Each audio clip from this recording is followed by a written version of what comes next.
23வது ஸ்லோகம்.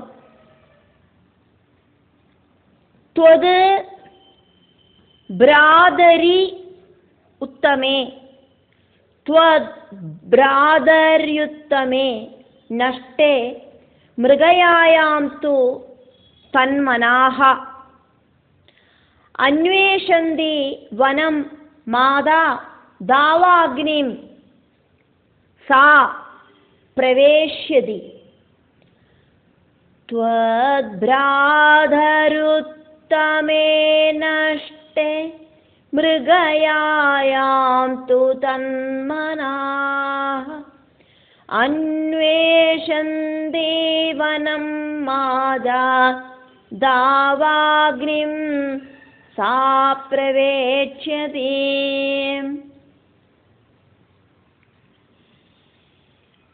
ഒന്നോട് സഹോദരനാണ് ഉത്തമൻ, സുരുചിയോട് പുത്രൻ ഉത്തമൻ. மிருகங்களை வேட்டையாடுறதுக்காயிட்டு வனத்துக்கு புறத்த அங்க போய் இறந்து போயிடுவன். அவனை தேடி போற அவனோட அம்மையான உன்னோட சித்தியான சுருஜியும் காட்டு தீயில அகப்பட்டு இறந்து போயிடுவள் அப்படின்னு இனி வரப்போற விஷயங்களை பகவான் சொல்றார். தொது உன்னோடு பிராதரி உத்தமே து சகோதரன் தம்பி உத்தமனாகட்டும். ஃபியூச்சரில் மிருகயாயாம் வனத்தில் மிருகங்களை வேட்டையாடுறதுக்காயிட்டு போகிற டைமில் அவனோடு உயிர் நஷ்டமாகும். புத்திரனை காணாதக்கு சங்கடப்பட்டு உன்னோடு சித்தி சுருஜியும் புத்திரனை தேடிண்டு வனத்துக்கு போவள்.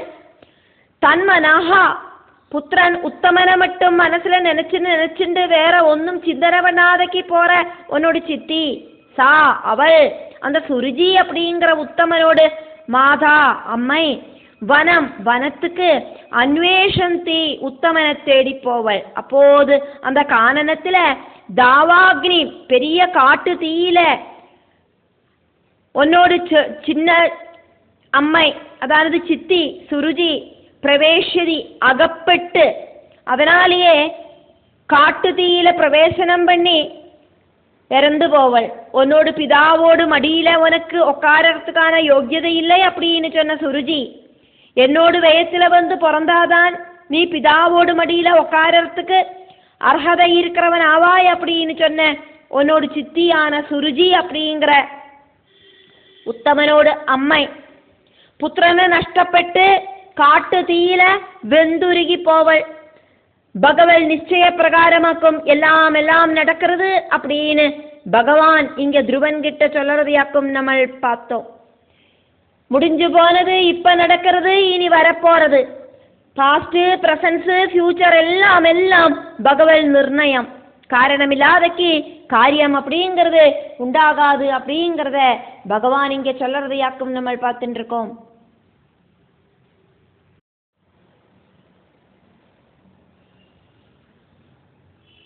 24வது ஸ்லோகம். இஷ்ட்வா மாம் யஜ்ஞஹ்ருதயம் யஜ்ஞைஹி புஷ்கல தட்சிணைஹி புக்த்வா ச இஹ ஆசிஷஹ சத்யா அந்தே மாம் சம்ஸ்மரிஷ்யசி. இஷ்ட்வா மாம் யஜ்ஞஹ்ருதயம் யஜ்ஞை புஷ்கலதட்சிணைः புக்த்வா தேஹாசிஷ சத்யா அந்தே மாம் சம்ஸ்மரிஷ்யசி. புக்த்வா ச இஹ ஆசிஷஹ புக்த்வா தேஹாசிஷ சத்யா அந்தே மாம் சம்ஸ்மரிஷ்யசி.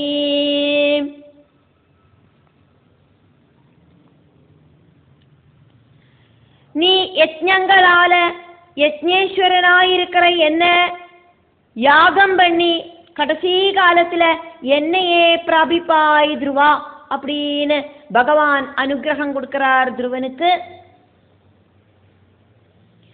யஜ்ஞ ஹிருதயம், யஜ்ஞ வராகமூர்த்தியா இருக்கிற மாம் என்னையே நீ நன்னா இஷ்டுவா யஜ்ஞங்கள் செஞ்சு சேவிச்சுட்டு புஷ்கலா நிறைய நிறைய தட்சிணைஹி தட்சிணைகள் சகிதமாயிருக்கிற யஜ்ஞைஹி நிறைய நிறைய யஜ்ஞங்களை நீ பண்ணுவாய்.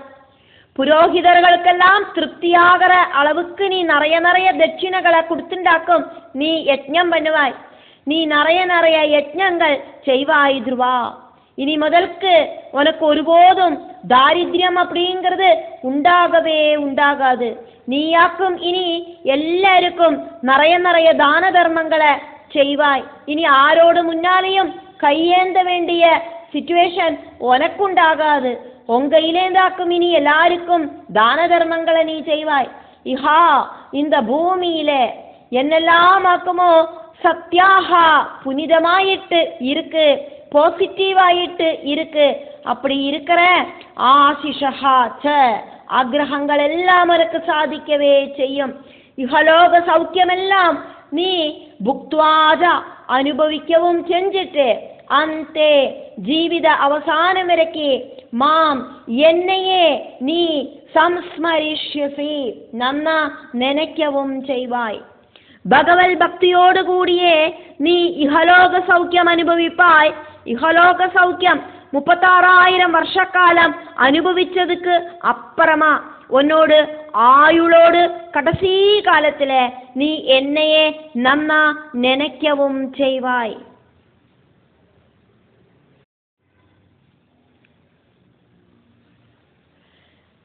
25வது ஸ்லோகம். ததஹா கந்தாசி மத் ஸ்தானம் சர்வலோக நமஸ்கிருதம் உபரிஷ்டாத் ரிஷிப்யஹ த்வம் யதஹ ந ஆவர்த்ததே கதஹ. ததோ கந்தாசி மத் ஸ்தானம் சர்வலோக நமஸ்கிருதம் உபரிஷ்டாத் ரிஷிப்யஸ்த்வம் உபரிஷ்டாத் ரிஷிப்யஹ த்வம் உபரிஷ்டாத் ரிஷிப்யஸ்த்வம் யதோ ந ஆவர்த்ததே கதஹ யதோ நாவர்த்ததே கதா. ததோ கந்தாசி மத்ஸ்தானம் சர்வலோக நமஸ்கிருதம் உபரிஷ்டாத் ரிஷிப்யஸ்த்வம் யதோ நாவர்த்ததே கதா. ததஹா உன்னோட சரீரத்திலேந்து ஜீவன் வேறிடும் நேரத்துல நீ என்ன நன்னா ஓர்ப்பாய் நினைப்பாய் அப்படின்னு நான் உங்ககிட்ட சொன்னேனே. அப்படி நீ என்ன நன்னா நினைச்சதுக்கு அப்புறம் நீ துவம் நீ ரிஷிப்யஹா சப்த ரிஷிகளுக்கு இருக்கிற அந்த ஸ்தானம் இருக்கே அந்த ஸ்தானத்தை விட உபரிஷ்டாது அப்பாற்பட்ட ஸ்தானத்துல உன்னோட ஜீவன் எத்திச்சேரும். சர்வலோக நமஸ்கிருதம் எல்லா உலகங்களும் 14 லோகங்கள் இன்க்ளூடாயிருக்கிற பூமி, பூமிக்கு கீழே 7 பாதாள லோகம், பூமிக்கு மேல 6 பரலோகம், இப்படி இருக்கிற 14 லோகங்கள் இன்க்ளூடாயிருக்கிற பிரபஞ்சத்துல எல்லாரும் நமஸ்காரம் பண்ணுற மத் ஸ்தானம் என்னோட வைகுண்ட பதத்தை அந்த துருவஸ்தானத்துல உட்கார்ந்ததுக்கு அப்புறமா நீ கந்தாசி பிரவேசனம் பண்ணவே செய்வாய். வைகுண்ட லோகத்துக்கு பிரவேசனம் பண்ணிட்டு சாலோக்கிய சாரூப்பிய முக்தி அடைஞ்சதுக்கு அப்புறம் முதல்ல அந்த வைகுண்ட லோகத்துல வந்து சேர்றதாக்கும் சாலோக்கிய முக்தி. அதுக்கப்புறமா என்னோடு அதே ரூபம் உனக்கு வந்து சேர்றதாக்கும் சாரூப்பிய முக்தி. அதுக்கப்புறமா என்னில நீ அழிஞ்சு சேர சாயுஜ்ய முக்தி உனக்கு கிடைக்கும். அந்த சாயுஜ்ய முக்திக்கு முன்னால நீ டாப் மோஸ்ட் பதமா இருக்கிற துருவபதத்தை பிராபிப்பாய். துருவபதத்துல யதஹா அந்த துருவபதத்துல நீ எத்தி சேர்ந்தானா ந ஆவர்த்ததே கதஹா புனரபி ஜனனம் புனரபி மரணம் அப்படிங்கிற ப்ராசஸ் உனக்கு அதுக்கப்புறமா உண்டாகாது. இந்த பிரபஞ்சத்தில் ஜனன மரண சர்க்கிள், அந்த சைக்கிள் உனக்கு அப்புறமா அனுபவிக்க வேண்டி வராது. அப்படி ஒரு திவ்யமான ஸ்தானத்தில் நீ வந்து சேருவாய் துருவகுமாரா. அந்த திவ்யமான ஸ்தானத்தில் வந்து சேர்ந்து அதுக்கப்புறம் கடைசியில தான் நீ என்னோடு அந்த வைகுண்ட பதத்தில் வந்து சேர்ந்து என்னோடு அந்த சாயுஜ்ய முக்தியை நீ உனக்கு அடையறதுக்கான சிச்சுவேஷன் உண்டாகும் அப்படின்னு பகவான் இங்க துருவனுக்கு சொல்லிட்டு இருக்கிறதையாக்கும் நம்ம பார்க்கிறோம்.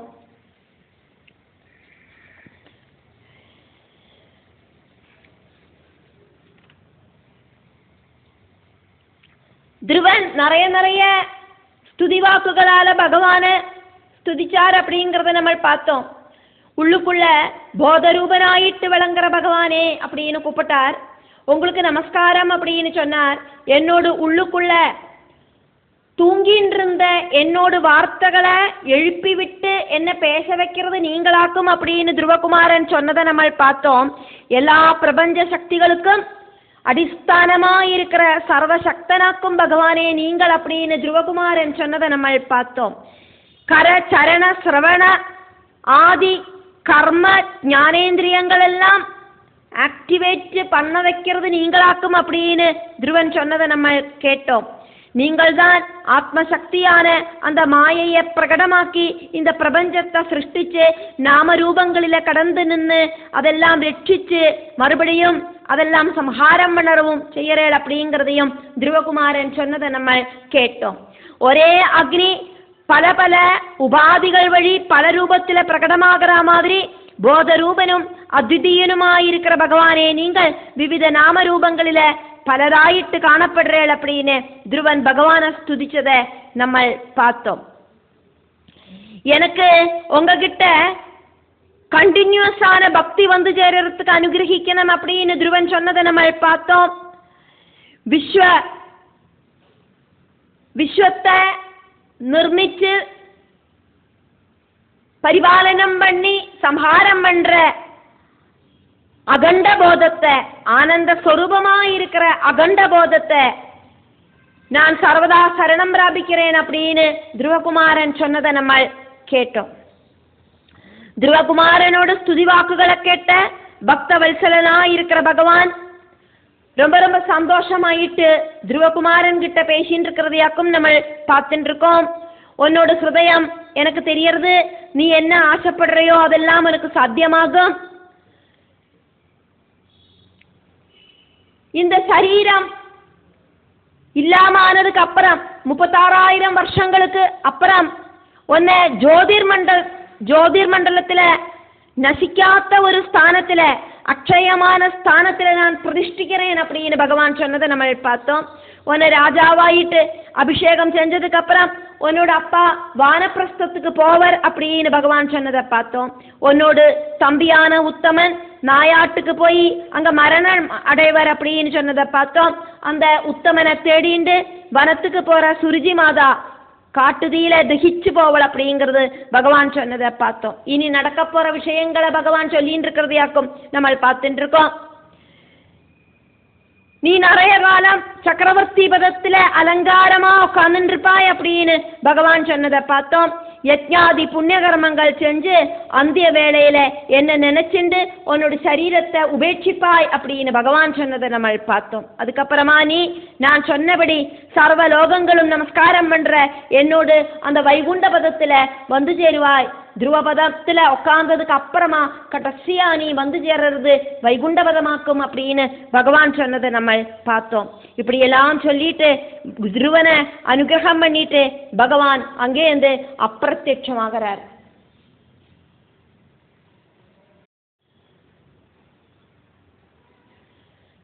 இருபத்தி 6வது ஸ்லோகம். மைத்ரேய மகர்ஷி விதுரருக்கு அதுக்கப்புறம் அங்க என்ன நடந்தது அப்படிங்கிறத வர்ணனை பண்றார். அதனால 26, 27 ஸ்லோகங்கள் மைத்ரேயர் விதுரருக்கு சொல்ற மாதிரியாக்கும் சொல்லப்படுறது.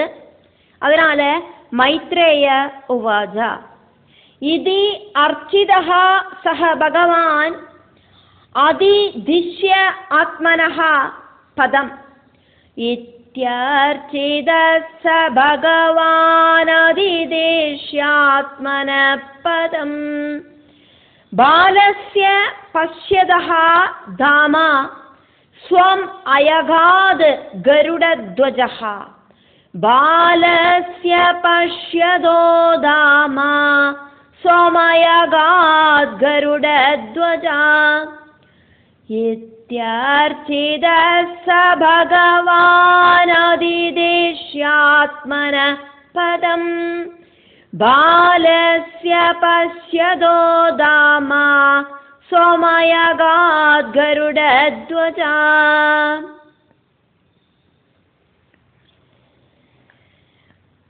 ധ്രുവനോട് ആശകളെ സാധിച്ചു കൊടുത്ത് ഫ്യൂച്ചറിൽ என்ன സംഭവിക്കും அப்படிங்கறத பகவான் சொல்லிட்டு டாப் மோஸ்ட் ധ്രുവ பதவியை கொடுத்துட்டு எல்லாத்துக்கும் அப்பாற்பட்டதான வைகுண்ட பதவியை கொடுத்துட்டு வைகுண்ட பதவி மட்டுமில்லை, வைகுண்ட பதவி அப்படின்னா சாலோக்கிய முக்தி, சாலோக்கிய முக்தி மட்டும் கிடையாது, அதுக்கப்புறமா இருக்கிற சாரூப்பிய முக்தி, அதானது பகவானோட ரூபத்திலேயே அந்த வைகுண்டத்தில் வசிக்கிற அந்த முக்தி, அதுக்கப்புறமா சாயூஜ்ய முக்தி, பகவானோடு அதே சக்திக்குள்ள லயிக்கிற அந்த முக்தி, இதெல்லாம் பகவான் கொடுக்கிறேன் அப்படிங்கிற வரங்களை துருவனுக்கு கொடுக்கறதையாக்கும் நம்ம பார்க்கிறோம். மைத்ரேயர் சொல்றார், இந்த அளவுக்கெல்லாம் பகவான் துருவனுக்கு அனுகிரகங்களை வருஷிச்சதுக்கு அப்புறமா கருடனோடு மேல ஏறி உக்காந்துண்டு வைகுண்ட லோகத்துக்கு திரும்ப போனார். டாப் மோஸ்டா இருக்கிற மோட்சபதத்தையும் ஃபைனலாயிட்டு பகவான் தருவேன் அப்படின்னு சொல்லிட்டு பகவான் பல பல அனுகிரகங்கள் துருவனுக்கு கொடுத்ததுக்கு அப்புறம் சஹ பகவான் அப்படி நிறைய நிறைய வரங்கள் கொடுத்த பகவான் விஷ்ணு சதுர்பாகு ஸ்வரூபத்தோடு கூடின பகவான் துருவனோடு மனசுல நாரத மகர்ஷி சொல்லி கொடுத்த பகவானோடு சதுர்பாக ரூபம், அந்த சதுர்பாகு ரூபத்தை நல்லா தியானிச்சு மனசுல அந்த ரூபம் தெளிஞ்சு நின்னுதே, அந்த ரூபத்தோடு கூடின பகவான் துருவனோடு முன்னால அதே ரூபத்துல பிரத்யட்சமாயிட்டு நின்றுட்டு துருவன் கிட்ட கருணையோடு கூடிட்டு பலரும் சொல்லிட்டு துருவனுக்கு பல பல வரங்களை கொடுத்த பகவான், அப்படி இருக்கிற சதுர்பாகு ஸ்வரூபனாயிருக்கிற பகவான், அதாக்கும் இங்க சஹ பகவான். இது அர்ச்சிதா, துருவனால மறுபடியும் ஸ்துதிக்கப்பட்டார், பூஜிக்கப்பட்டார், பிரத்யட்சமாயிட்டு முன்னால வந்து நின்ன பகவான ஸ்துதிச்சார். பகவான் பிரத்யட்சப்படுறதுக்காயிட்டு நிறைய 6 மாச காலம் ஒத்த காலில் நின்று கடின விரதம் இருந்த துருவன் பகவான் முன்னால வந்து நின்னோன மறுபடியும் ஸ்துதிச்சார். தபசில அப்படியே முழுகி போன துருவன் பகவான் மனசுக்குள்ள இருக்கிற அந்த சதுர்பாகு ஸ்வரூபம் திடீர்னு காணாம போனோன கண்ணை திறந்து பார்த்த துருவனோடு முன்னால அதே சதுர்பாகு ரூபத்துல பகவான் நின்று இருக்கார். அப்படி பிரத்யட்சமாயிட்டு முன்னால நிக்கிற அந்த பகவானை நன்னா ஸ்துதிச்சார் துருவன். தபசிலேந்து உணர்ந்து டைரக்ட் ஆயிட்டு ஸ்துதிச்சார். தபசு செஞ்சுட்டு இருந்தோன மனசுல பகவல் ரூபம் பிரதிஷ்டிச்சு துவாதசாட்சரி மந்திரத்தால பகவானை ஸ்துதிச்சதை நம்ம பார்த்தோம். தபசிலேந்து முழிச்சுண்டோன பகவான் பிரத்யட்சமாயிட்டு முன்னால நிக்கிறத பார்த்துட்டு கண்களை திறந்து பிடிச்சு சதுர்பாகு ரூபனாயிருக்கிற பகவானை முன்னால பார்த்துட்டு துருவன் ஸ்துதிச்சதை நம்ம பார்த்தோம். பகவான் துருவனுக்கு ஆத்மனஹா பதம், தன்னோட சொதாமமான ஸ்ரீ வைகுண்ட பதத்தை அதிதிஷ்யா தருவேன் அப்படின்னு வாக்குறுதி கொடுத்துட்டு பாலஸ்யா குழந்தையான துருவன் பஷ்யதா கண்ணை முழிச்சுட்டு பார்த்துட்டு இருக்கிற அதே டைம்ல கருடத்வஜா கருடனோடு மேல ஏறி உக்காந்துட்டு ஸ்வம் தாமா சொதாமமாயிருக்கிற வைகுண்டத்துக்கு அயகாது திரும்ப யாத்திரையானார் பகவான். உனக்கு நீ புனர்ஜென்மம் அப்படிங்கிறது இல்லை அப்படிங்கிற விஷயத்தை சொல்லிட்டாக்கும் பகவான் அங்கேருந்து யாத்திரையானது.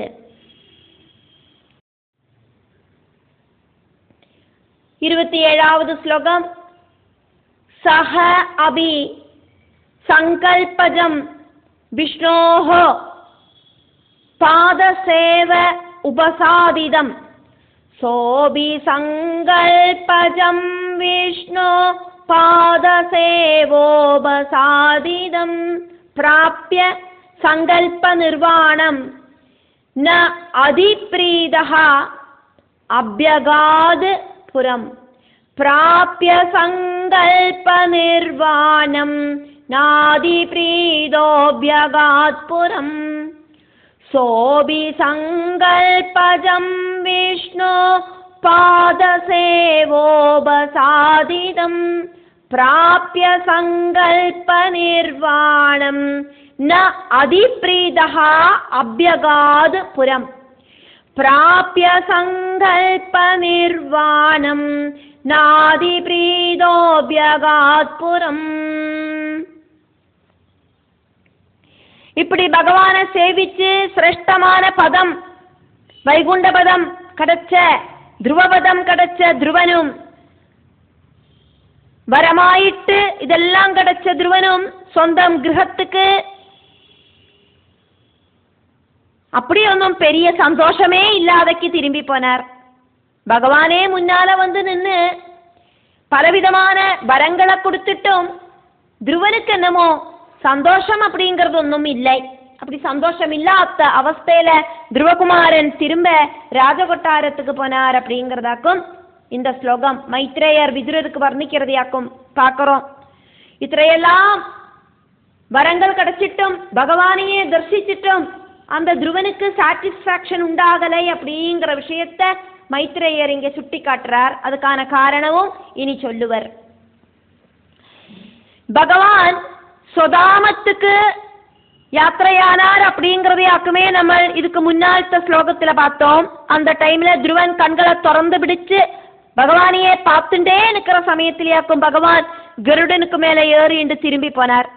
சஹா அபி துருவன் அப்படி பார்த்துட்டு நிற்கிற நேரத்துல வரங்கள் எல்லாம் கொடுத்துட்டு பகவான் யாத்திரையானார். விஷ்ணுவோடு அந்த பாத சேவையால துருவனுக்கு பலதும் உபசாதிதம் வரமாயிட்டு கிடைச்சதே. அதெல்லாமே ஆக்கிரகங்கள் எல்லாமே கம்ப்ளீட் ஆயிட்டு சாதிக்கும் அப்படின்னாக்குமே பகவான் சொன்னார். എന്നിട്ടും துருவனுக்கு என்னவோ சாட்டிஸ்பாக்சன் உண்டாகலை. சங்கல்ப நிர்வாணம் என்னவாக்குமோ மனசுல ஆசைப்பட்டது அதெல்லாம் சாதிக்கும் அப்படிங்கிற வரத்தியாக்குமே பகவான் கொடுத்தது. சங்கல்பஜம் மனசுலேருந்து உண்டாகிற ஆக்ரகம்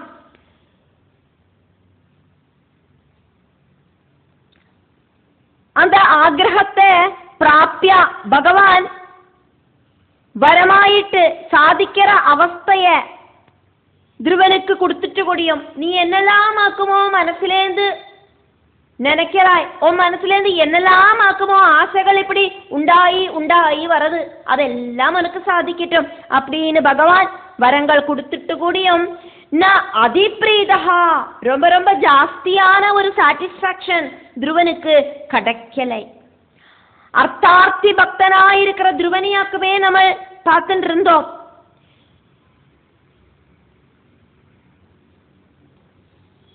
ஒன்று கிடைச்சா 10 கிடைக்கணும், 10 கிடைச்சா 100 கிடைக்கணும், 100 கிடைச்சா 1000 கிடைக்கணும், லட்சம் கிடைக்கணும், கோடி கிடைக்கணும், இப்படின்னு ஆசைகளுக்கு ஒரு எண்டில்லாத அர்த்தார்த்தி பக்தனையாக்கும் நம்ம பார்த்தோம். எத்தனை கிடைச்சானாலும் சாட்டிஸ்பாக்சன் வராத அவஸ்தை. அதே மாதிரி துருவனுக்கு இங்க பகவான் எல்லாத்தையும் கொடுத்துட்டும் இனி கொடுக்கறதுக்கு எந்த வரவும் இல்லை. அப்படி ஒரு வரத்தை கொடுத்துட்டு கூடியும் துருவனுக்கு சந்திருப்தி அப்படிங்கிறது உண்டாகலை. பரிபூர்ணமான திருப்தி வராத்த அவஸ்தையில துருவன் புறம் அபியகாத் ராஜ்யத்திலேருந்து தபசுக்காயிட்டு கானனத்துக்கு அந்த மதுவனத்துக்கு வந்த துருவன் திரும்ப மதுவனத்திலேருந்து ராஜகொட்டாரத்துக்கு யாத்திரையானார். துருவனுக்கு இனி இந்த பிரபஞ்சத்திலேருந்து கிடைக்கிறதுக்காயிட்டு ஒண்ணுமே இல்லை. இகலோக சௌக்கியம் மட்டும் இல்லை, சொர்லோக சௌக்கியமும் மோட்ச சௌக்கியமும் துருவ பதவியும் கொடுத்ததுக்கு அப்புறமாவாக்கும் பகவான் யாத்திரையானது. இருந்துட்டு கூடியும் துருவனுக்கு இனியும் ஒரு பரிபூர்ண திருப்தி வராத்த அவஸ்தையிலேயாக்கும் மதுவனத்திலேருந்து ராஜகொட்டாரத்துக்கு துருவன் யாத்திரையானது அப்படின்னு மைத்ரேய மகர்ஷி இங்க விதுரருக்கு சொல்லிட்டு இருக்கிறதையாக்கும் நம்ம பார்த்துட்டு இருக்கோம். துருவனில ரொம்ப ரொம்ப கூடின அவஸ்தையில இருக்கிற ரஜோகுணமாக்கும் நம்ம இங்க பார்த்துட்டு இருக்கோம். துருவனோடு எல்லா விதமான ஆக்கிரகங்களும் நடக்கும் அப்படின்னு பகவான் சொல்லியிருக்கார். பகவத் வாக்கியம் சத்திய வாக்கியமாக்கும். இனி கிட்டாத்ததாயிட்டு இந்த ஜென்மத்தில இந்த துருவனுக்கு ஒன்றும் உண்டாகாது.